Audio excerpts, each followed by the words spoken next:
Mburubu bụ ofu obodo dị n'ime Nkanu East n'obodo Enugu. Ama obodo a ama.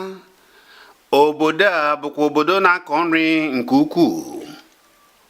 Ofu ahịa gbara ọkpụrụkpụ eji mara obodo a bụ Nkwo Mburubu. Obodo dị iche iche bụkwa obodo gbara Mburubu gburugburu na-abịa ahịa. Ha na-esi ebe tere aka nakwa ebe dị nso abịa azụ ahịa n'ahịa maka na Nkwo Mburubu bụ ebe ị nwere ike iweta ihe dịka akwụkwọ nri, anụ, mmanụ, ihe a na-eri eri dị iche iche. Ya mere ndị mmadụ na-eji esi obodo dị iche iche awụchi n'ahịa wee bịa zụrụ ihe. Ọkwa ka o si gbajuo dọrọ na Naịjirịa ugbu a, ọkachasị n'obodo Enugu, ebe a na-emechisi ihe niile maka nrịanrịa gbatara nke bụ COVID-19 mere na anyị zọniri ije, ya bụ Kpakpando zọniri ije wee jebe obodo Mburubu, jebe ozigbo n'ahịa Nkwo nke dị na Mburubu n'iji mara ka ha si ele ụmụ ihe dịgasị agha dịka nri. Anyị gara n'ọdọ ahịa dị iche iche dịka ọdọ anụ, ọdọ akwụkwọ nri, ọdọ mmanụ, ọdọ garị na ihe dị iche iche. Anyị gbakwara ndị na-ele ajụjụ mara ka ha si ele. Ngwa tọọ ntị n'ala ugbu a ma fichaa ya gị ma kirie ka ịfụ ka anyị si wuchie na Nkwo Mburubu, ebe anyị ji mata ka ha si azụ nakwa ka ha si ele. Ngwa kirie fụ ka anyị si azụ ahịa na Nkwo Mburubu nke dị na Nkanu East n'obodo Enugu kpọmkwem.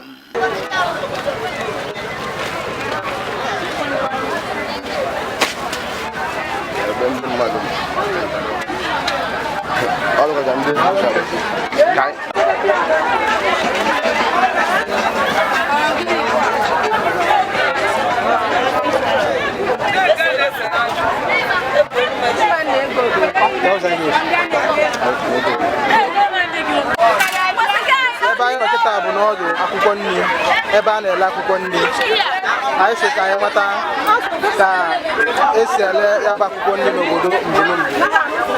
Kirie ma gee ntị unu wee nụ ka ya bụ ihe si ada na obodo Mburubu nke dị na Nkanu East Local Government. Mama, anyị ekene gị. Ndị na-anụ olu ha kịta bụ ndị Kpakpando TV. Anyị bịa n'obodo Mburubu tata. Anyị sị ka anyị mata kene ka ya bụ ihe si aga. Taa bụ Nkwo Mburubu. Biko ka anyị mata afa gị. Okay, ọ dị mma. Biko kọwala anyị akwụkwọ nri ị na-ele.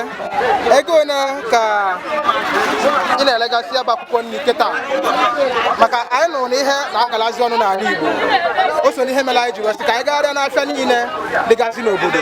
Anyị malụ ka ihe si aga, ihe mere ihe ji agalala ọnụ, ego na na-elebu ihe na mbụ na ego na na-elezi kịta. Biko kọwala anyị ka ihe si wee dị. O si dị kịta na Nkwo gara aga anyị kere akwụkwọ nri 50-50 naira. Ụgwọ na anya ebe anyị nọ na be anyị. Mana tata ya anyị na-ele 100 naira, ya nwakwa 100 naira, ise ma ya 100 naira. Ndị na ọkwa na-ekwukwara garị, ị ga-anetekwa ya 100 naira. Garị anyị na-elefu garị 30 pounds, 1,000. Mana tata ya anyị ga-garị 60 naira, so 1,000 naira. Ọ dị mma, anyị ekene gị. Biko kọwakenyere anyị ihe melụ ihe ji wee na-agalazi ọnụ ugbu a. Iwe na-ekwu ebe a si n'okokoro drivers.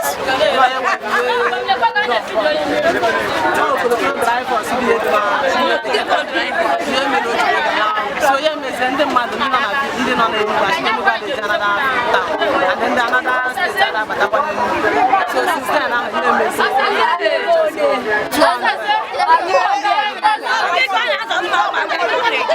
ọ dị mma, anyị ekele gị. Daalụ, ya gazie.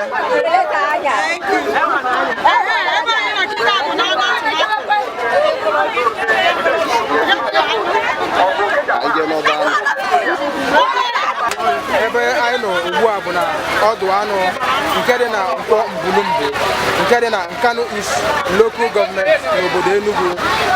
Anyị batara n'ọdụ anụ ugbu a ka anyị mata kene ihe anụ na-ada ugbu a. Mama, anyị ekene gị. Biko ndị Kpakpando TV nụrụ na ihe na-agala ọnụ n'ala Igbo ugbu a. Ya mere anyị ji ebe anyị wegasịa n'obodo ka anyị mata ihe na-ada ya nakwazi ihe melụ ihe ji wee na-ada otu ahụ. Ugbu a anyị nọ n'ọdụ anụ. Mami biko anyị chọrọ ka anyị mata afa gị. Okay, ọ dị mma. Biko anyị chọrọ ịma ego one a na-elezi anụ kịta na ego one a na-elebu anụ na mbụ ya nakwazi ihe melụ eji wee wee ihe dị iche n'ihe a na-ele anụ na mbụ na ihe a na-elekwezi ya kịta.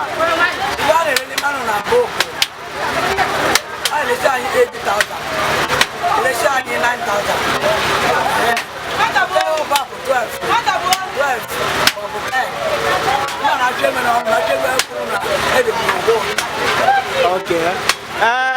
Ọ dị mma. Kedu ihe melụ eji wee na-elesizi unu anụ 12 na 10?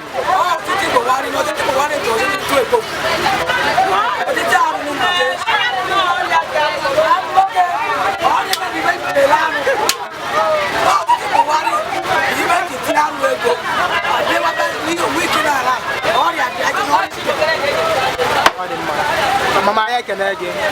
Daalụ. Nwanne anyị nwaanyị anyị ekene gị. Biko ndị Kpakpando TV na-ekene gị.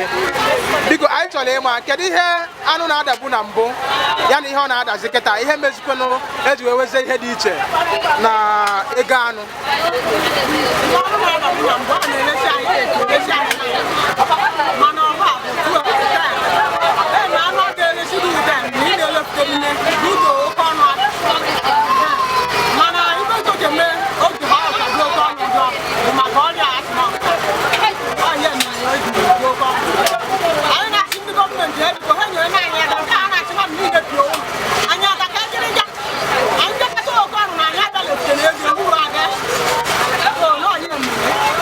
Ọ dị mma, daalụ.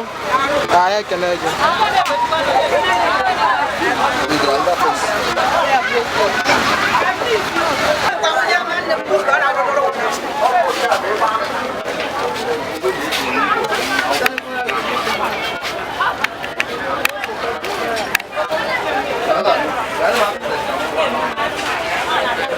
Mama ya ekene gị.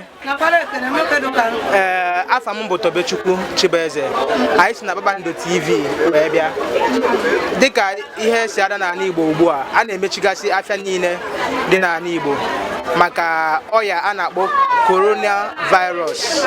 A sị na ya bụ ọya nọzi n'ala Igbo ugbu a. Ndị Kpakpando TV nụkwaziri na ihe na-agalazi ọnụ n'afịa na ọ bụghọzi ka ihe dị ugbu a ka ọ dịbu na mbụ. O so n'ihe mere anyị ji wee bata ugbu a. Ọ ya mere anyị ji wee bata ugbu a ka anyị malụ kene ihe si ada. Biko ego one ka elebu garị mbọsị Nkwo gara aga, ego one ka a na-ele ya kịta?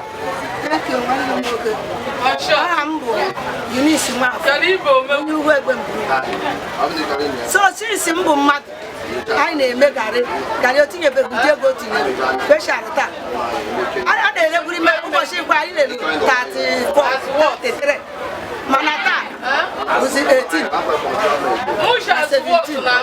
na 17 na 16 December.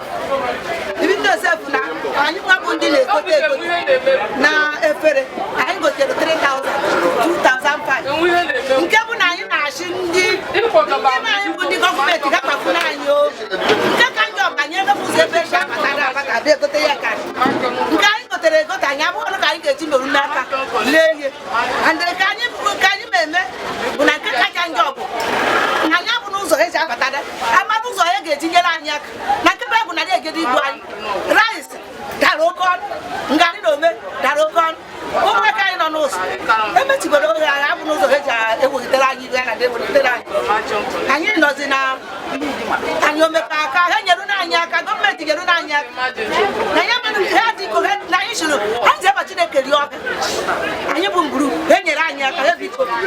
Ọ dị mma. Biko ka ọ kelere anyị ihe bụ 35 na 18 ka esi wee na-emegasị ya bụ ihe. Ibe bụ 35 ya bụ ọgụ n'iri n'ise n'ọnụ Igbo 1,000 ka ere na Nkwo nara anụ mana Nkwo nke taa na a na-erezi iri asatọ ya 1000 kọpụ one ka ewefu ndị na-egote ndị na Hausa mebichitere akpụ anyị na anyị na-eji egote mfe anyị abakwala ndị Hausa mebichara akpụ unu n'ụlọ akpụ anyị na ha finishere ihe na ugbo ebe anyị na-akọ ugbo chụdụarị anyị n'ugbo abịakwa kịta anyị ndị na-anọ na achị na-achọziri imechigodo anyị ka anyị ghara isokwa ahịa ka ekwerụ ka anyị ga-eji were mee ha nyere na anyị aka mbụ gọọmenti na ugbo na-eje ndị so ndị nọ n'ụlọ na anyị ji aha Chineke ya ọ gaga biko ha nyere anyị aka anyị na-enwe bụ ndị anyị dụkwa bịa ọ bụrụ onye ụlọdụ mma na ọdụlesi onwe onye ka anyị ji mee ome anyị nkịrịka bịakwa ya marụ na ihe na-atụ anyị n'ọnụ biko e nyere anyị aka ọ dị mma biko kedu ndụmọdụ ị ga-adụ ndị Igbo na-ekiri gị na mba ụwa niile gbara gburugburu banyere ihe nke abịala ugbu a ndụmọdụ m na-adụ ha bụ ka onye ọbụla jichi ike na ekpere o na anyị abụgọnụ na-emeghị ihe ọzọ n'ike ịsọ problem na ya abụghị Chineke bụ onye ga-agbatara anyị ọsọ enyemaka na enyemaka nke ndị gọọmenti bụ ndị ime anyị ha karụ na anyị ga anyị ga-eji were mee ha nyere anyị aka na m na-achịkwa ka Chineke biko bụ onye na-eme ihe ka ya gbakwa agwa ume eme ike nyere ka Chineke bụ aka n'obi eme ike nyere anyị aka. Thank you. daalụ anyị ekene gị ọ ga-adịrị gị na mma